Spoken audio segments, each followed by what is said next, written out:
Good morning dear students. आशा है कि आप सभी घर पर अच्छे होंगे। हमने लेसन 7th में पढ़ा था कि किस प्रकार ईस्ट इंडिया कंपनी अलग अलग तरीके की पॉलिसीज़ जो है वो लागू करती है इंडिया में आकर, लाइक सब्सिडी अलायंस और लैप्स पॉलिसी। अब हम लेसन 8 पढ़ेंगे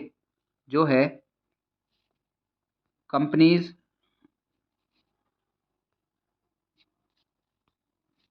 जो है बेटा companies exploitative policies and their opposition. Companies यानी कंपनी की, एक्सप्लोइटेटिव का मीन्स होता है शोषणकारी, पॉलिसीज यानी नीतियां, एंड मीन्स और, देयर मीन्स उनका, ओपोजिशन यानी विरोध, यानी कंपनी की शोषणकारी नीतियां और उनका विरोध। मेन पॉइंट्स टू रिमेंबर यानी याद रखने के लिए मुख्य बिंदु क्या क्या है देखिए।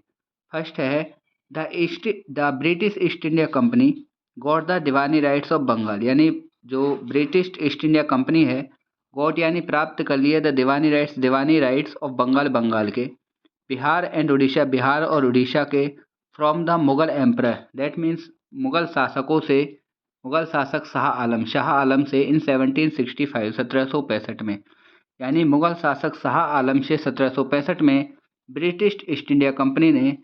दीवानी राइट्स हासिल कर लिए, किस किस के, बंगाल के, बिहार के और उड़ीसा के। अकॉर्डिंगली के अनुसार द कंपनी स्टार्टेड, कंपनी ने शुरू किया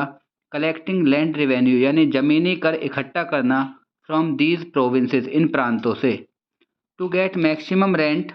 अधिकतर कर चुकाने के लिए, अधिकतर कर प्राप्त करने के लिए। The company implemented new land arrangements, company ने नई नई ज़मीनी व्यवस्था लागू की। Initially the company started giving land contracts, जो कंपनी है वो ज़मीनों के कॉन्ट्रैक्ट्स में होता है ठेके, ठेके देने लगी। द हाईएस्ट बिडर यानी हाईएस्ट में होता है ऊंची, बिडर यानी बोली, बस गिवन द राइट, यानी ऊंची बोली लगाने वाले को राइट में अधिकार दिया जाता था, टू कलेक्ट टैक्स, कर इकट्ठा करने का, फ्रॉम दैट एरिया, उस एरिया से। But this practice was not very successful, परंतु यह जो प्रयास है यह ज़्यादा सफल नहीं हो पाया। सेकंड है आफ्टर दिस, इसके बाद द ब्रिटिश मैनेज्ड, ब्रिटिश सरकार ने व्यवस्था की द लैंड, ज़मीन की, इन इंडिया, भारत में, इन डिफरेंट वेज, अलग अलग तरीक़ों से। अमॉन्ग दीज, इनमें से मुख्य कौन कौन से थे, like permanent settlement, permanent means स्थायी, सेटलमेंट मीन्स व्यवस्था, रैयतवारी व्यवस्था, रैयतवारी और महलवारी सिस्टम्स, और महलवारी व्यवस्था वाज प्रोमिनेंट, इनमें से मुख्य थे। अब परमानेंट सेटलमेंट क्या था, देखो बेटा, परमानेंट सेटलमेंट ऑफ लैंड यानी स्थायी बंदोबस्त जो ज़मीन का था, वह स्टार्टेड, वो शुरू किया था, किसने, by Lord Cornwallis, Lord Cornwallis ने, कब, इन 1793 1793 में, ठीक है, इन बंगाल, बंगाल में। अकॉर्डिंगली, इसके अनुसार, द राजाज यानी राजाओं को, एंड तालुकदार और तालुकदारों को, वर रिकॉग्नाइज्ड एज जमींदार, उनको क्या बना दिया गया, जमींदार बना दिया गया। फोर्थ है रैयतवारी सिस्टम, रैयतवारी जो सिस्टम था, रैयतवारी जो व्यवस्था थी, वाज इम्प्लीमेंटेड, वो शुरू की गई, इन द देन मद्रास, तब के मद्रास में, और उसका करंटली नाम क्या है, चेन्नई, एंड बॉम्बे, और बॉम्बे में, और बॉम्बे का करंटली नेम क्या है, मुंबई। अकॉर्डिंग टू दिस, इसके अनुसार, द गवर्नमेंट ऑफिशियल्स यानी सरकारी जो अधिकारी थे, used to collect land revenue, used यानी वो प्रयोग किए करते थे, कलेक्ट रेवेन्यू यानी कलेक्ट में इकट्ठा करने के लिए, रेवेन्यू यानी कर को, डायरेक्टली फ्रॉम द फार्मर्स, किसानों से सीधे, यानी जो सरकारी अधिकारी थे वो किसानों से सीधे कर को इकट्ठा किया करते थे। Mahalwari system of land, Mahalwari व्यवस्था थी जो ज़मीन की, वाज इम्प्लीमेंटेड इन, वो लागू की गई, कहाँ, वेस्टर्न उत्तर प्रदेश यानी पश्चिमी उत्तर प्रदेश में,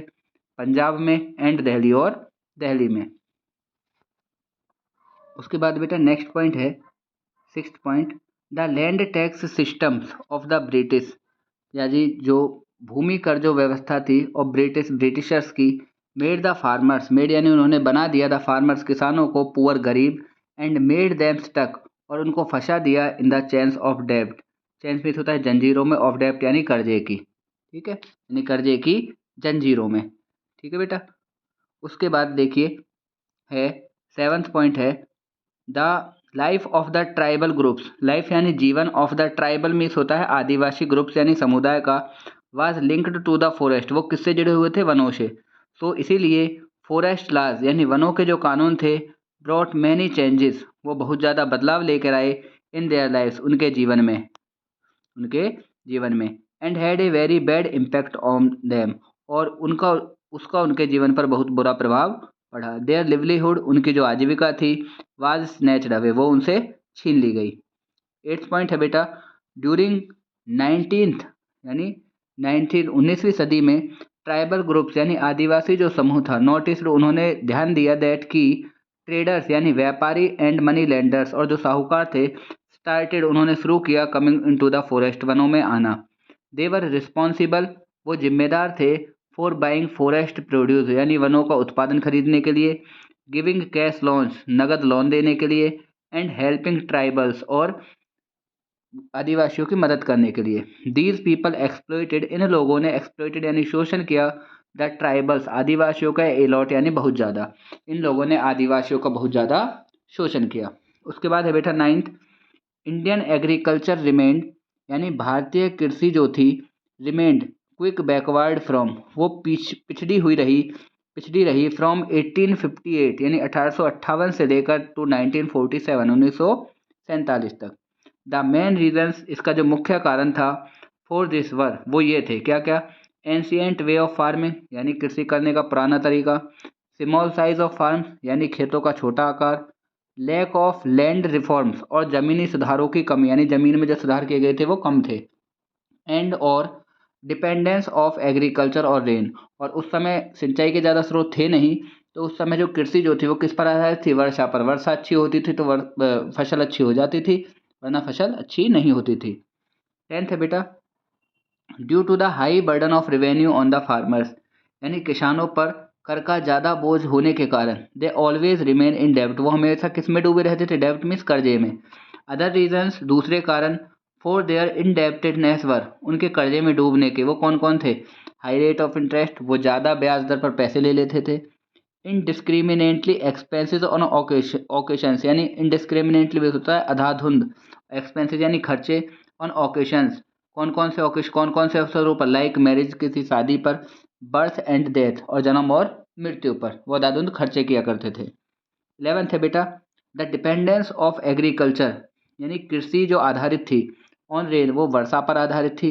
had made the problem of famine serious उन्होंने, फेमाइन मीन्स होता है अकाल, अकाल की जो समस्या है उसको गंभीर बना दिया। But due to the improvement in the means of transport लेकिन ट्रांसपोर्ट में यानी परिवहन के साधनों में सुधार करने की वजह से इन 1858 1858 में the severity of the famine was reduce यानी जो अकाल की जो समस्या है वो कम होती चली गई। ठीक है बेटा, आपको ये जो काम है एक बार ये रिवाइज करना है, पढ़ना है घर पे, और जो हम आपको ऑनलाइन क्लासेस में काम करा रहे हैं वो आपका काम दोबारा रिपीट नहीं होगा। ठीक है बेटा, हम इससे जब भी आपके ऑफलाइन स्कूल लगेंगे हम आपको इससे आगे क्लासेस पढ़ाएंगे, ये क्लासेस हम नहीं पढ़ाएंगे। ठीक है बेटा, थैंक यू।